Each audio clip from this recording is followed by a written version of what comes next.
গণঅভ্যুত্থানে ক্ষমতাচ্যুত শেখ হাসিনার সময়ে তার ভাগিনী ব্রিটেনের আর্থিক সেবা বিষয়ক প্রতিমন্ত্রী টিউলিপ সিদ্দিকী ও তার পরিবারের যেসব সম্পত্তি উপহার পেয়েছে সেগুলো বিষয়ে তদন্ত করার পাশাপাশি তাকে ক্ষমতা চাওয়ার আহ্বান জানিয়েছে বাংলাদেশের অন্তর্বর্তী সরকারের প্রধান উপদেষ্টা মোহাম্মদ ইউনূস।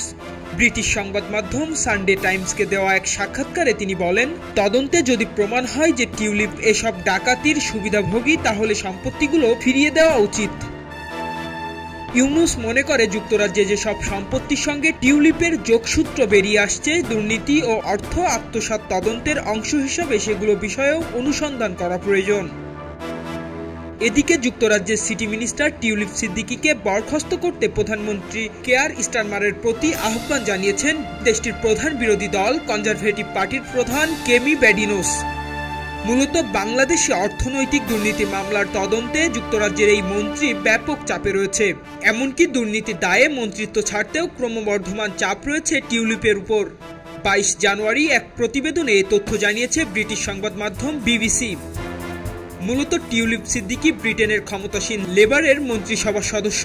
তার কাজ যুক্তরাজ্যের অর্থবাজারের ভেতরের দুর্নীতি সামাল দেওয়া, কিন্তু তার জন্মভূমি বাংলাদেশেই এখন তার বিরুদ্ধে তদন্ত চলছে, যেখানে তিনি এবং পরিবারের 4 সদস্যের বিরুদ্ধে একটি পারমাণবিক বিদ্যুৎ কেন্দ্র থেকে প্রায় 400 কোটি মার্কিন ডলার আত্মসাতের অভিযোগ রয়েছে।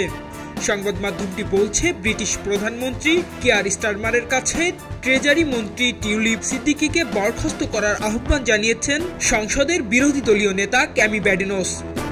সোশ্যাল মিডিয়া প্ল্যাটফর্ম এক্সে দেওয়া পোস্ট কনজারভেটিভ পার্টির এই নেতা বলেছেন, কেয়ার স্টারমার টিউলিপ সিদ্দিকীকে বরখাস্ত করার সময় এসেছে। তিনি আরও বলেছেন, প্রধানমন্ত্রী কেয়ার স্টারমার তার ব্যক্তিগত বন্ধুকে দুর্নীতি বিরোধী মন্ত্রী হিসাবে নিয়োগ করেছেন এবং তিনি নিজেই দুর্নীতির অভিযোগে অভিযুক্ত।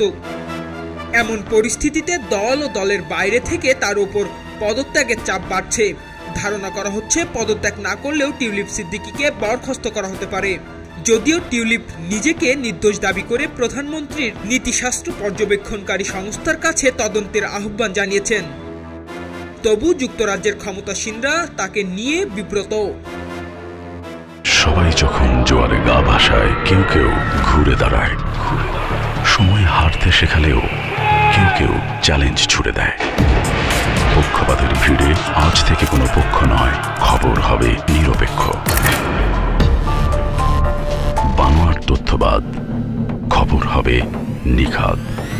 ভেঙে গুজবের শিখ, খবর হবে নির্ভীক। এলো খবরের কাগজ, নিখাদ, নির্ভীক, নিরপেক্ষ।